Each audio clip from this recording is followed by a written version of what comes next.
This is what you call curls, and basically I've just, you know, put some products on today and I thought I'm gonna make a video for you all. So this is my twist out, and I've kind of just left some of the back out, and I've like put a middle part in so that you can see the ombre effect in my curls. Right, don't watch the nails. And right, if you want to achieve this look, I suggest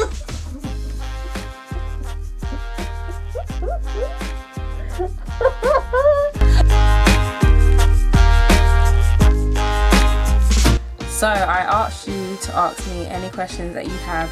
You could ask me anything via my social media, and these are the questions that you asked, so I'm going to answer them. First question: can you recommend a good and reasonably priced salon in London that specialises in natural hair? I answered this in my first video, I'll leave the link down below, but Darren Scott Salon in Maida Vale, that is who I recommend. I'm from the US. How do people in the UK feel and react to black women with natural hair? Is it more positive than it is in the US? Okay, the only places I've visited in the US are New Jersey, New York, Connecticut, and that's it. I haven't been anywhere other than those 3 states. I feel genuinely that there's a better response in the US, and that's just because the demographic is different in terms of there are more people of colour in the US than there are in the UK. So there's more of a welcoming in the US than there is in the UK. In the UK, we are kind of following what the US does in terms of the natural hair movement, and as much as it is present here and it is happening, it's not as fast paced as the US, and black people in the UK are kind of populated in different areas, and not like across the UK highly populated. We're very largely populated in London and Birmingham and Manchester, places like that. But if you go to other towns like Leeds and places that I've been, like Nottingham, the population of black people is not so much as it is in London. There are black people there, but not as much.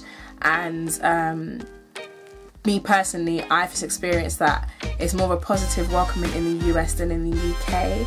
I still stand out in the UK, or I should say in London, because I don't live in any other places, but in London I still stand out with my hair. When I was in New York, in Brooklyn, I didn't. When I was in Connecticut, I didn't. But in London, I do in certain areas. It is happening, but not as fast paced as the US. What music or musician inspires you? I wouldn't say any music inspires me as such, but my favourite genre of music is hip hop and neo soul. I am an old school hip hop head. Hip hop is my favourite genre of music. It's just something that's really dear to my heart. Neo soul is what I love as well. I don't really care for the new artists of today. I couldn't tell you who's popping right now. I couldn't tell you half of these artists' names. I just like what I like, and I stick to what I like. And my favourite artists are like Q-Tip, Tribe Called Quest, if you want to call it kind of newish, Lupe Fiasco, because he is kind of the new era. But they're artists that I really do enjoy. And then neo soul music, Soul Child is my baby, Flowetry, Vivian Green. Like, there's so many artists that I really love. So those are my favourite music genres. I waxed my hair when I was 17. Currently transitioning to natural. What advice would you give a girl of that age in that situation? I would say patience. My friends who are currently transitioning, that's something that they've told me. It's a lot of patience. It's a lot of just understanding that it's going to take time for your hair to grow. It's not going to happen overnight. And it's down to your confidence, it's down to who you are. If you feel comfortable to big chop, then big chop. If you're not comfortable, then don't do it. Some people didn't have to big chop, some people just did a long transition and then they chopped off the remainder relaxed ends. Some people just took it all off. It's down to what you feel comfortable doing. At the age of 17, there's a lot of peer pressure in this world to look a certain way and to fit a certain standard.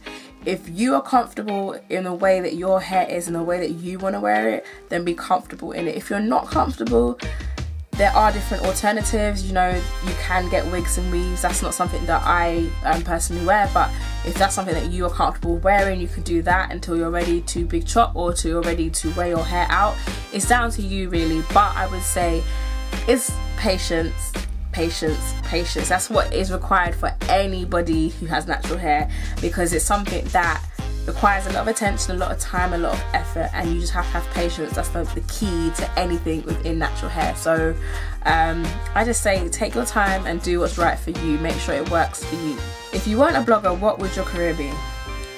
Okay, blogging is part of my life, if you want to call it that. It's something I do put a lot of time into, and it's something that I do make money from, but it's not my #1 passion. I've been blogging for 6 years, and the way I started blogging was I have an open diary that I used to write my kind of journey as a fashion designer, because I'm from a fashion background. I went to university and college for fashion. I have a degree in fashion, I have a diploma in fashion, and I was a fashion designer. I still technically am, because I am relaunching my brand this year. It's called Concrete Rose Clothing, and I showcased at fashion shows. I was part of London Fashion Week. I styled for people, I worked with different people, I was featured in magazines, all that jazz I done, and I really was not enjoying the industry. It wasn't what I thought it would be. It just wasn't what I thought it was going to be, so I kind of decided 3 years ago to put it on hold. And I still meet people who are like, where's the clothing, what's going with the clothing? Everybody knows me for my clothing more so than the hair, but now I'm meeting people that know me for my hair, obviously. But a lot of the people that know me because of the clothing line that I had, and it's something that's still very dear to my heart, something that I will return to. It's just I had to have a break, because fashion is so fast paced, and if you're not strong and have a strong backbone, you're not going to survive. So that's why I'm so business savvy and so determined, because I've worked in an industry that is so fast paced and requires a lot from you. So that's why I kind of am the way I am. But fashion is one of my loves. I do have a fashion boutique, which the website's relaunched. Everything's like relaunching this year. A fashion boutique called Fairy Tale Jungle, which I started last year, and I had a market store in Camden Market. So I was selling in the cold my jewellery, and I was selling during Natural Hair Week as well. While I was on the panel, I was also selling my jewellery.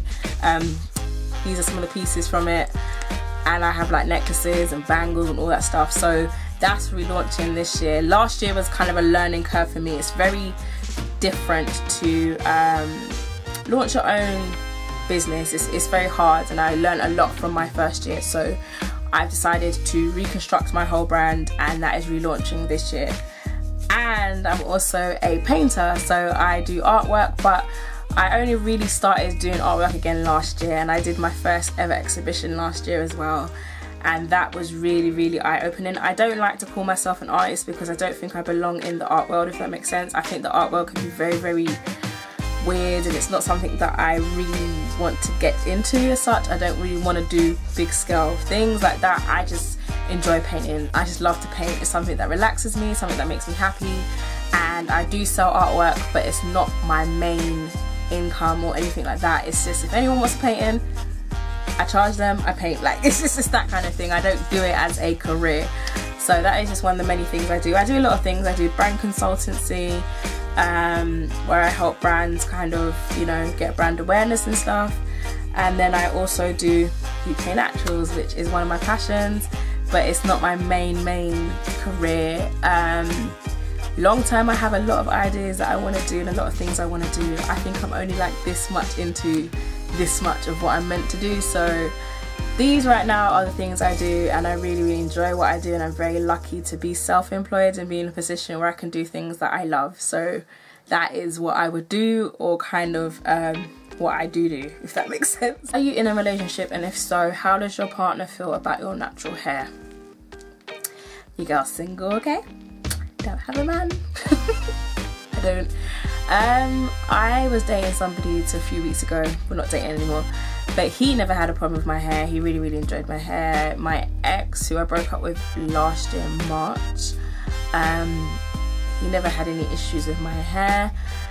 I've never really had any issues with my hair in relationships. It's never really been something that, you know, makes an issue or a problem in the relationship. To be quite honest, I've never had a long-term committed relationship where we're living together and things like that. My longest relationship was my previous one, which was 10 months. Before that, I was single for 6 years. So I've never really had that relationship where we're constantly in each other's space, or he spends the night at my house and stuff like that. I've never had that in my space, so I can't really comment about, you know, going to bed with a headscarf and being in the bathroom taking up the time to do my hair. I've never been in that situation to comment on those things. But my hair generally seems to be a conversation starter when guys talk to me. It's something that a lot of guys appreciate, and I appreciate that they appreciate it. The only side eye comments I've had is guys saying, you know, we'll have some pretty haired babies and all that crap. So they're the only like negative comments I've had from men, but it's never been an issue for me. If anything, you know, the only problem I think I've ever had is if I was laying down with somebody, like, you know, cuddling, my hair may get in the way. That's the only thing.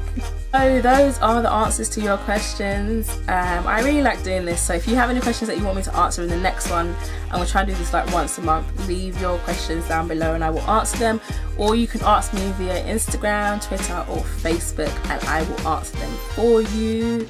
Thank you for tuning in. Don't forget to subscribe, like and comment, and I'll speak to you soon.